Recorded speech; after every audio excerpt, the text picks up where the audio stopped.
Hey everyone, welcome back to day 2 of the Big Questions Basics lecture series. My name is Ethan Bonet, and today we're going to be covering the basics of the Big Questions debate format, as well as each debater's own strategy within the context of the format. So here it is in all of its glory. Now, experienced debaters will notice that this is a very heavily PF influenced and inspired event, given that there are 8 different speeches and each speaker talks after each other in consecutive endings, with the neg debater finishing off the round with their 2 NR. The first 2 sets of speeches, that is the constructive to the rebuttal, are focused on line-by-line individual arguments, while the latter 2 sets of speeches, the consolidation and the rationale, are focused more on grouping arguments and weighing individual paths to the ballot. There are 2 crossfire periods where debaters have the chance to directly engage and ask each other questions, and with 3 minutes of prep time, that's the round. But let's go a little bit more specific into each individual speech. Starting with the first speeches, the affirmative and negative constructives. Now, in this speech, there is no refutation at all. You're reading entirely a pre-prepared case and laying your arguments down on the flow. You get a chance to cross-examine your opponent's arguments in the crossfire period, but this is not at all going to be looking at refutation until the rebuttals. Now, what's important to do in this case is set up a method of round evaluation. That is, explain what you need to win in order to win the round, what your opponent might need to do in order to have a shot at the ballot, and how the judge should be looking at evaluating the round overall.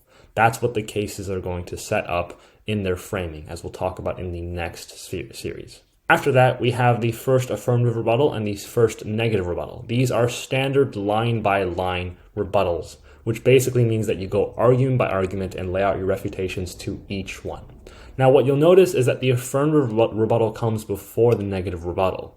So the affirmative's only job in the rebuttal speech is to attack the negative's case. That is, they get 4 minutes of rebuttal time to attack a 5-minute case. Meanwhile, the negative rebuttal has to both attack the affirmative's case and respond to the refutations made by the affirmative in their rebuttal. So they get 4 minutes to cover over 13 minutes of speaking time overall.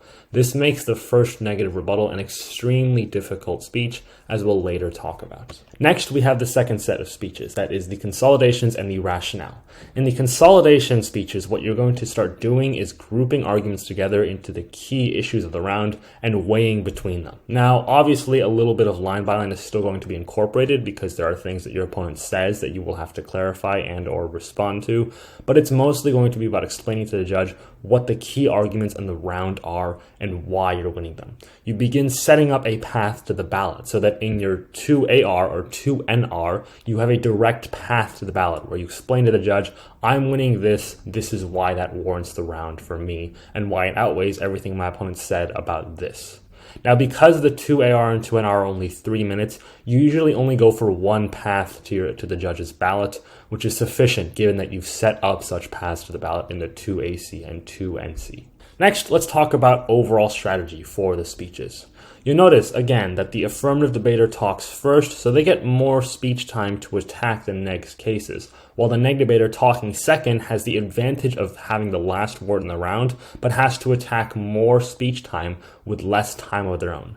This means the AF's job is to lay down as many arguments as possible on the flow, so that the neg simply cannot respond to all of them in the 1NR.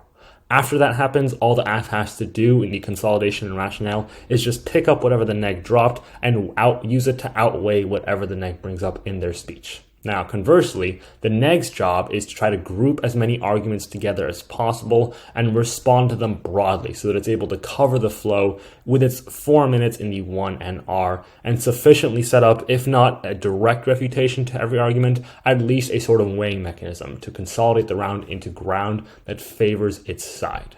Alright, so now that we have the basics of strategy down, the next issue that we're going to tackle in this lecture series will be framework for the cases. See you guys then.